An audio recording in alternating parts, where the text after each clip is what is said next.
Hi everyone, I hope you're doing super well in these times. Crazy times. We just want to say thank you. Thank you for your love, your support to our whole community, and wherever you are in the world, whether you're coming into the salons or whether you're a part of our family in some other way, we appreciate you. It's been 1 year that of course we're never ever going to forget, but we so appreciate your patience with us, your kindness, your generosity, your love. Thank you for supporting us in any way that you are. We appreciate you. Hope you're having an amazing year so far. Happy April, happy Easter, happy Passover. If you're new to this area, well, welcome. Welcome to paradise. Welcome to one of the most amazing places on the planet. The people, the weather, the environment, the community, it's all just incredible. We've been in this area for a long time, and so we really love it. It's amazing. You've made a great choice. Welcome to this beautiful spot of the world. On this episode of the Salon Podcast, the failure of the salon industry. What is it? What can be done? We're going to talk about it. A special message to our team, our very special team, and a real spotlight on a true hero. Check it out. It's been very important to me to upgrade the industry, to do my part in whatever I can to make the industry better, because everyone benefits from that. Not just our business or our salons or our people, but the industry as a whole, whether it's from the schools all the way down to salons and every kind of salon all the way through and through. And we had a discussion about taxes and the impact on salons with this one tax law that's the distinction between restaurants not having to pay taxes on tips and salons having to pay taxes on tips, which is an odd unfairness in tax law, but that's something that's being worked on right now. But hopefully it passes, I don't know. But fundamentally, something bigger than that is the fact that salons as a whole are shrinking. Employee-based salons are getting smaller and smaller and smaller, and there's not as many. There's also not as many stylists in the field. We're losing stylists who are going to school, paying for school, and not finding a home in the industry, and that's disturbing. So there's something happening in our industry, and it's preventing the growth of the industry, or the betterment of it too, because I see a lot of salons are closing, or switching to another model, which is a booth rent or suite rental, which they have a niche and they have their spot in the industry as well. The issue is there aren't enough salons to support the students that are coming out of the schools that need mentoring and training beyond the schools, because the schools don't provide everything that a professional needs to be highly successful. And there's a very high failure rate in the industry. Even in suites, what is recommended, like if you go look at a suites website or something, or if they come to your school, what they recommend is they actually recommend you go work in another salon first before you come and open a suite, which is kind of just like, kind of says it all, Well, and that's, and that has led to a lot of resentment in salons too, because salon owners pour their heart and soul into an apprentice or an associate or somebody right out of school, and they build them up and they grow them and they develop them, and then they go off and they leave to a suite. Now, in looking at that another way, because we as salon owners have a responsibility in the matter, like why are they choosing to leave? What are we not providing for them that they're leaving? What are salons not providing? What are we as owners not giving to those people that are leaving that has them want to leave? Like what's missing? And I know a lot of the conversations and a lot of the forums is about, well, they're millennials, which is you, millennials, and they're lazy and they don't have the same values and they now don't have the same work ethic, or no they want to work ethics. when they want to work. And they don't want to work as many hours. They don't want to trudge through the snow. They don't want to train as much. They don't want to do the work that another group of us had to do. In the past generations had to be done, and that's all I ever hear. I still hear it even as a younger generation working beneath that generation. So not only, and then it's the next, the Ys and the Zs and whoever it is that I hear a community saying, well, that's the reason why, and they're just ungrateful and they just don't get it and they're just unwilling and all the rest of that. Well, being a parent of a millennial or millennials, a couple of millennials, the same way, it's like we raised millennials, so we're responsible. But at the same token, what matters more right now is if we were to do some self-reflection and say, well, why do people leave? Well, why do they want to leave our business? What are we not doing? And I think that's a really fundamentally, the bottom line here is there's still people. You're still a person. You have the needs that you have. Now, what qualifies me to have this conversation? Because I'm no expert in it. I'm not a psychiatrist, a psychologist, or any of those. Just somebody with some experience in business. We have a chain of salons that have been in business for over 40 years, and I haven't worked here for 40 years, but I've been around the business my whole life. I was born and raised in the business. Of that happening. Came up in the business. Something you have to continually, I mean, I grew up learning how to deal with that because I would grow up and you get close to people and then they're gone and you don't know how to feel about that. It's a weird feeling. And that's what I think empathizing with salon owners, I understand how it feels that you pour your heart and soul into people and then they leave. So what ends up happening is I think a lot of people get resentment even towards a group of people like me, especially as salon suites become more prevalent. It's all, oh, they just keep leaving. So then you continue to build that anger and resentment towards them without looking at what can we do to make sure to better this industry all around and to continue to have actual salons and to have that community and love and passion that we love to give. That's why we're here. We want to give. We want to help build these people, future stylists, and continue the industry to grow. So reflecting at what we can do to make sure that continues, Yeah, well, what do I have to do? Like, how do I have to alter myself and our business and our culture so that they don't want to leave? They don't want to go anywhere else. Or if they do, if they're that unhappy here, then it would be appropriate and okay for them to leave. But, over the course of the last year, especially, making sure that that I do everything I can for the people that are here so that they really want to be here. And if they don't, it's totally okay. But the bigger picture is this for our industry, because I see it's having such a significant impact on it, is what do we need to do? How can we be that? And I don't mean giving them everything that they want, because it's really fundamentally not always about money. A lot of times we think it's just about money, like the bottom line is dollar.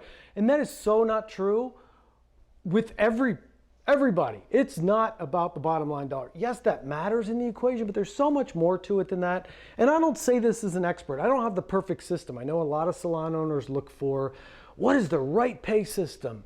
There's the summit system, and there's strategies, and there's many other formats of pay systems and operation systems. This isn't to say any one of them is better than the other or that there's the right way to do it. I know there are different formulas for it that work and don't work, but fundamentally there has to be something else behind that, because as a whole, the industry is failing, and it's failing these students that are coming out of schools that need that mentorship, that need that guidance.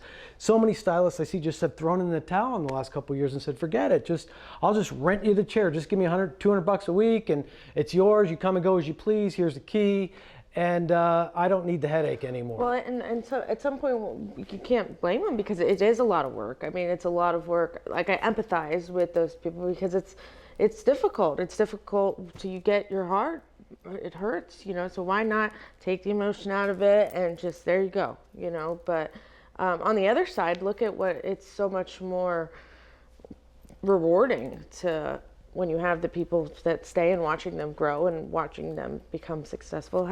What an amazing feeling that is. Well, and I think that's why most salon owners love that. I think they genuinely love that part of it, and that's why it hurts them so much when people leave. But there are other aspects to it, like what are all the aspects? I mean, that's my question as I look deeper, and to make sure that I'm doing the things that have people want to stay here and be here ongoingly. Like, are they growing professionally? Am I providing them what they need professionally? Did they come here for education? Am I making sure they get education? Or am I harping on the extra day off that they want? Or like we have somebody this week who has children who can't work this week. She cannot be at the salon as a desk coordinator, can't be physically at the salon this week. So, in the past, I know in our culture, what has happened is, okay, well, we're given no choice. She can't be here, so she isn't going to be here. And we will then put a little check mark in the resent box to say, oh, that really ticked us off that she didn't work it out but the reality is she can't work, she can't do it. So this is, especially now, these are new times. Well, this and is new ways. she's amazing at what she does. So why am I going to be upset with her because that's her what's going on in her life? Oh, I see it in those Facebook groups all the time. Well, how would you handle this? Well, I would write them up. Tell them to look at your manual. Tell them they can't do that. And that's, write another rule about something. But there's some of these. It's so easy. Yeah, that's the simple way. Sure, so quote a rule and watch the turnover. Well, that doesn't mean give them whatever they want either. But at the same time, this is a young adult here who needs some support in a certain way. And there's no formula for any of this. It's just about caring about another human being. Like, I work for you. What can I do for you that has you want to be here, that has you want to have a future here? Because and I don't have the answers to that. This is an inquiry for salon owners. I know we have a low turnover rate. We do. We have a very low turnover rate. We don't crank people out and have a real high turnover rate where people run off to suites.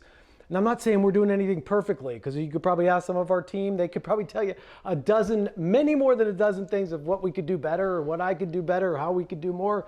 I'm on a quest and a hunt for that. But at the same time, I'm in this conversation genuinely because people engaged with the last video that we had about the industry. I mean, obviously there's a concern, there's compassion, there's love for the industry. People love this industry, and to watch it just, go away. And I know there's great champions for it. They're doing their best that they can. The Michael Coles and the Neil Dukoffs and the strategy, the groups of people out there that are doing great things for it. Associate programs that still care about making the associate program and why that's important, and creating those steps along to make amazing stylists.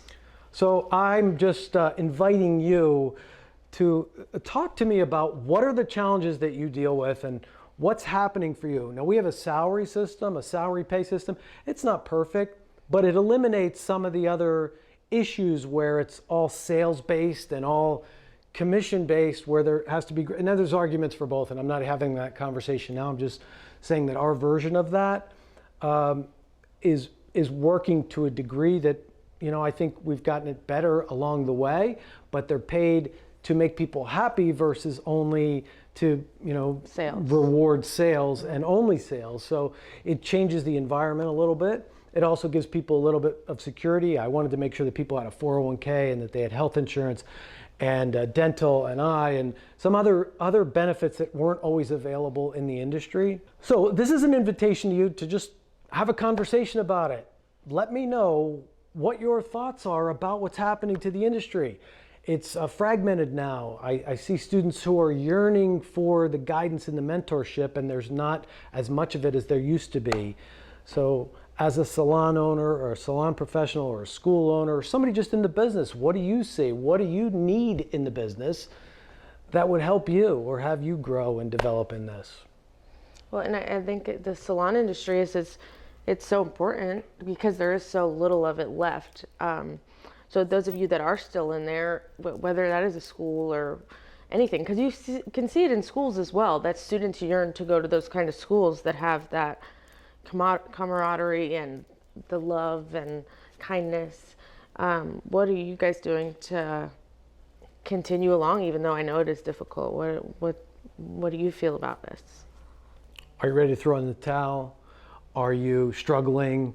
Not that we're even going to say, here's the answer to it, but as an ongoing inquiry, because I want to do my part in sharing or supporting and doing what we can in the industry to elevate it, to make it better, professionalize it, to help the industry as a whole be more successful and grow. If you're in a suite or if you rent a chair somewhere, what is something that you feel like pros and cons of being in salons and not being in salons? Like hearing directly feedback from Sure, everyone, the whole industry, the industry as a whole, or if you've been in the industry and then you got out of it because you couldn't make it, or this last year has wiped you out. The percentage of people that, it's just natural for them.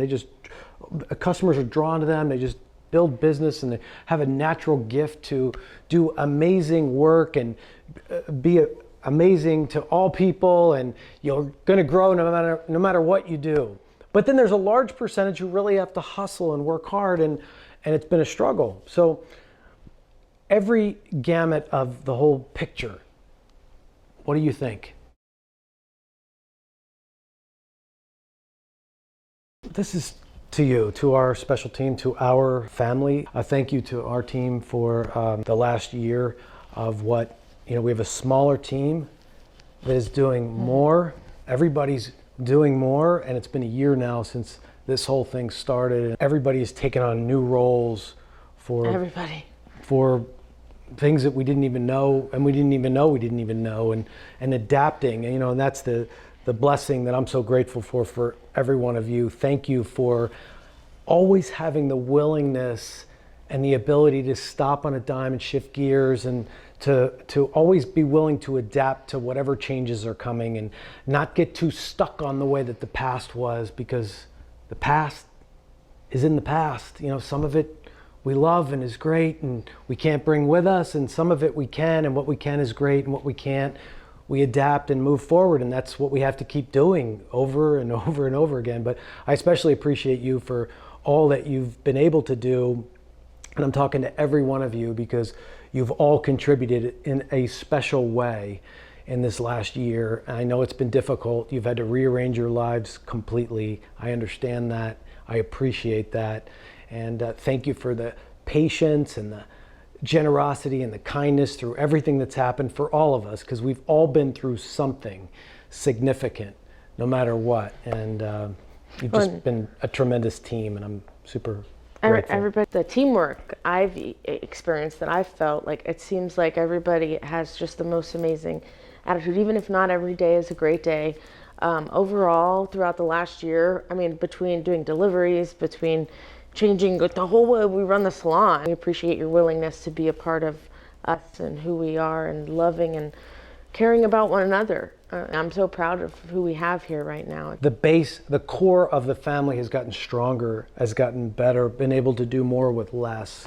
And we keep kind of upgrading the people around us as we bring in new people and bring in the newest and best version of humanity to be our partners in teamwork here. So, we've been tolerating less of the nonsense, which has gone on for, a long time. There was a lot of people over time that, people would always complain to me and say, why do we still have fill in the blank?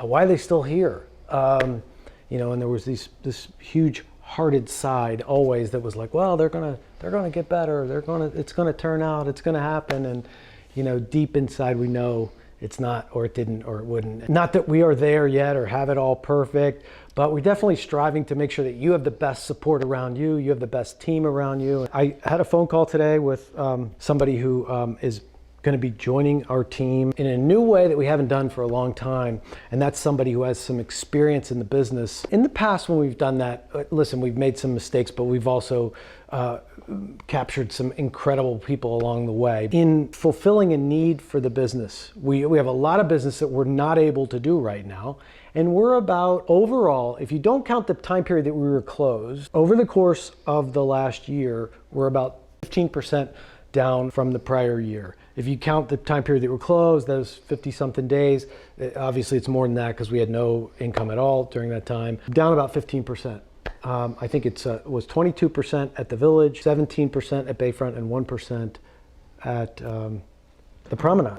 And some people have changed their schedules and not working as much and have to take care of their families, and accounting for all that, that's where we're at right now and not able to accommodate. So we also aren't going to just put anybody in a position to fail or not succeed by just opening up a chair and saying, well, there you go, we have the business, just make it happen. Because we've done that years and years ago where, oh, we have the business, let's just put somebody in a chair, and it's not the same degree of our quality or what we put into it. They don't have the culture or the humanity or the love that is required, or the talent, because all those things kind of combine.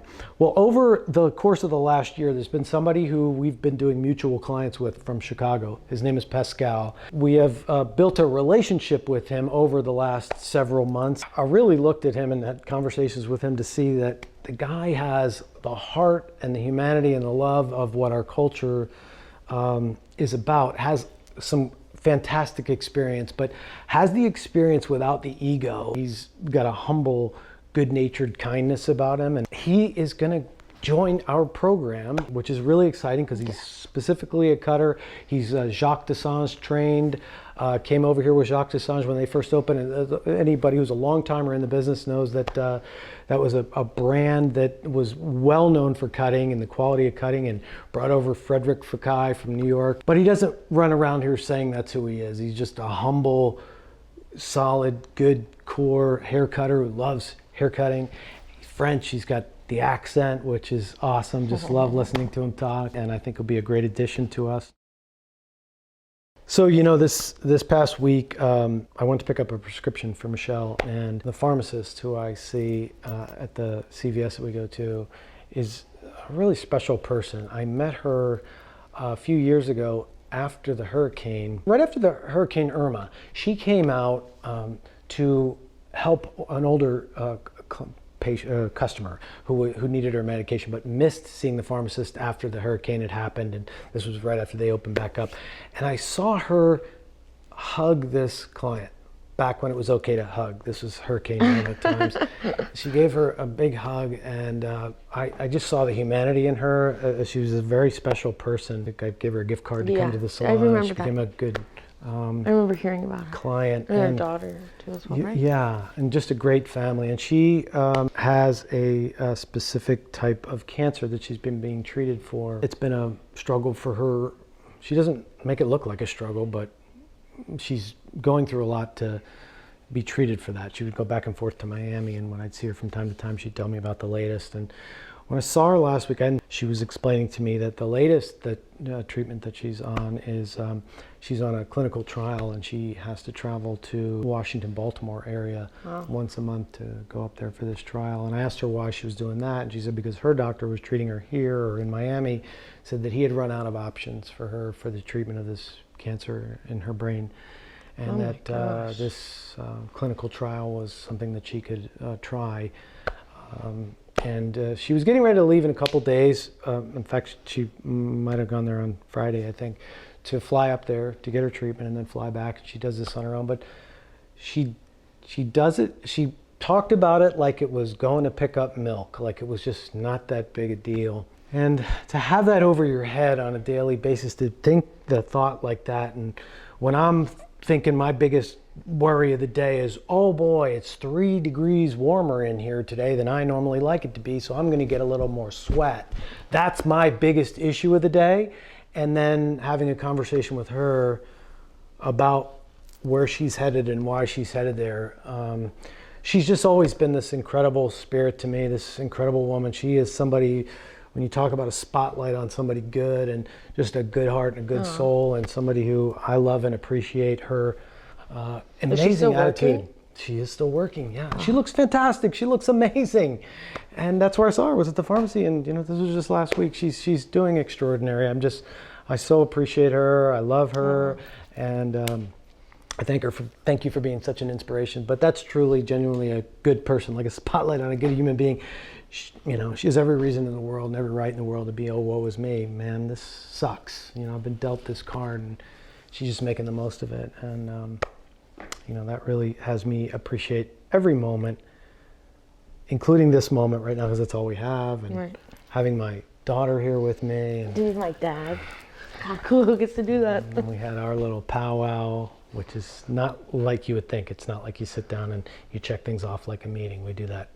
One's eating salmon, one's texting, one's playing on the computer, and we have intermittent conversations along the way. So yeah, he's working on all these like numbers and everything, and then I'm like, oh, this is happening.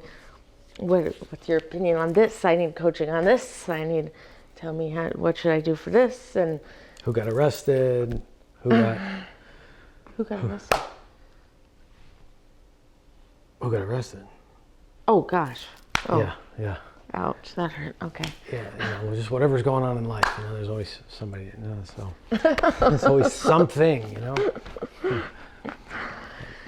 nothing that's more important. I heard that this thing about, all the things that we want, we always want something. There's always this, kind of, oh, when I get the house, when I get the car, when I get the person. when you're sick, really a sick person, they only want one thing. Somebody who's sick, they only want one thing. Just get me well, I don't want to be sick.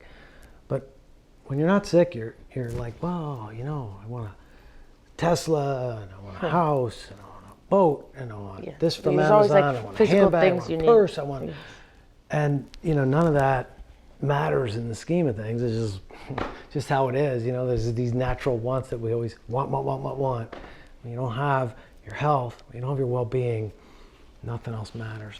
If you know somebody who's good, if you know somebody who's got that heart, got that kindness, I know we asked about this before, but I really, really mean it. Somebody who, they don't have to, be Gandhi. They could just be somebody in a coffee shop who's making people's day, who's just being kind, being loving, being nurturing. Let's spotlight them, talk about them, take a minute to send me a note and say, there's this barista or this checkout person at Publix or whoever it is. Could be anybody. Even if it's a guy, okay, yes, because we're going to give them a makeover, so maybe the guy doesn't want it, but his significant other or his mother or somebody in his family does. But we want to do something special for those, to put a spotlight on that. Most things that are seen online and the things that get the most attention and the most views are the catastrophes, are the bad people and the catastrophes, and the negative stuff is the one we click on. It's just human nature. Right. Well, we're just doing everything we can to spotlight the good stuff, okay? So take a minute to do that. Just to say, yeah, I know somebody who's great, and you should take care of this person. I'll do the follow-up, we'll do the legwork on it, okay? But we want to acknowledge the goodness in the world. So help us out by telling us who those good people are. Not just only talking about the bad. That's our favorite thing to do, is to take care of people. And we want to feature it and spotlight that person and make that person see why they're special. It's also good for us too. We get to transform them too, and it lets us show off our work in another way, and we get to do that every day. But to take somebody in who maybe ordinarily didn't have that as a gift, but to give them something special. So thank you. Thanks for being a part of the family. Thank you for taking the time to watch this. We really mean it. We did this different today, and it's just a regular conversation, just you and us. Okay. Yes. Thanks for being around. Have a great week. See you soon. Happy Monday. Bye. The fitness challenge, because I didn't bring the scale with me this week. God, that's cool. And so I'm gonna. I'm sorry. I won't talk about this. I'm just kidding. So, why don't you want to talk about it? Because it's just difficult. The weekends are hard for me. Just the weekend? No, I did pretty good during the week last week. And what's pretty good? I was working out and eating right. It was just the weekend I didn't work out and I didn't eat right. Okay. So you had 5 days of working out, eating good? Four. I worked out Four? You had 4 workouts? Yes. Okay, and then 3? 3. But I still ate good on Friday. You could have 5? Yeah, 5 without workout. Okay, good. So you don't know your results, but you didn't do anything? I don't like that part. You don't like the results part? How are we supposed to know who's going to win? I don't know. We'll do it. I don't know. We still have 2 weeks. Well, there's no scale here right now, so you can't do anything about it, so you have to go home and do it. You have to go home and weigh yourself for the stats on screen, okay? Okay. Well, yeah, we still have 2 weeks.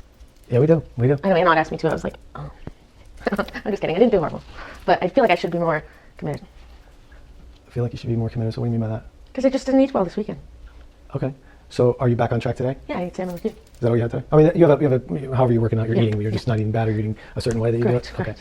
Like no carbs, protein, eating breakfast? Correct. Or you are? I don't know what your system is. No, I need to eat breakfast. Okay. Protein.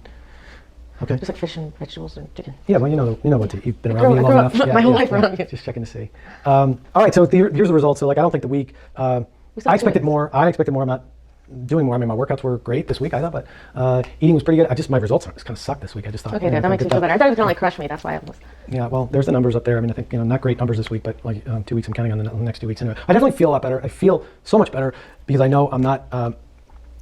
Even to the degree where I was eating good, but not eating well, like not eating throughout the day. If you don't eat, if I don't eat every few hours, then it messes up my body. Not like I need to eat bad, but just something. I need to eat something every couple hours. It works for me. So I've been better about that aspect of it, but it's going to show up in the results, whether that's happening or not anyway. So it looks like, in your mind, you're thinking you're going to be on Mockley Road in Livingston? No, we still have 2 weeks. I can go like extreme. All right. Don't hurt yourself now. Okay. It's not the big deal. I'm going to be on Mockley Road, okay? I'm just We're kidding. going to film that live. Oh my God. The flag for the United States of America, to the republic for which it stands, one nation, under God, indivisible, with justice and liberty for all. Testing.